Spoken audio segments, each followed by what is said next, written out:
আলহামদুলিল্লাহ ইতিমধ্যে বিগত নির্বাচন কেন্দ্রিক যে ফলাফল, যেই সিদ্ধান্ত, রাজনৈতিক সঠিক সিদ্ধান্তের মাধ্যমে বাংলাদেশ খেলাফত মজলিস অন্যান্য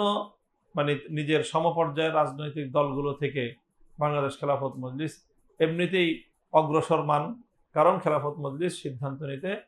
ভুল করেনি, সঠিক সিদ্ধান্ত নিয়েছে মনে করে এই দেশের জনগণ। কাজেই এই সঠিক সিদ্ধান্ত এবং সিদ্ধান্ত পরবর্তী যে অর্জন, এইটাকে যদি নিয়ে আমরা সামনে অগ্রসর হতে পারি, আগামী নির্বাচনকে কেন্দ্র করে স্থানীয় সরকার নির্বাচনের প্রতিটি জায়গায় জায়গায় সংগঠনের পক্ষ থেকে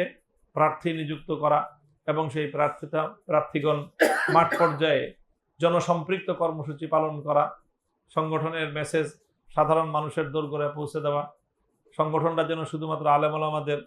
এবং শুধুমাত্র দাড়ি টুপিওয়ালাদের সংগঠনের মধ্যে সীমাবদ্ধ না থাকে, এটাকে আরও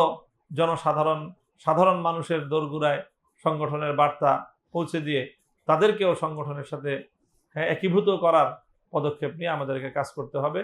ইনশাআল্লাহ সেভাবে যদি আমরা করতে পারি তাহলে আগামীর ইতিহাস ভিন্ন কিছু হবে ইনশাআল্লাহ।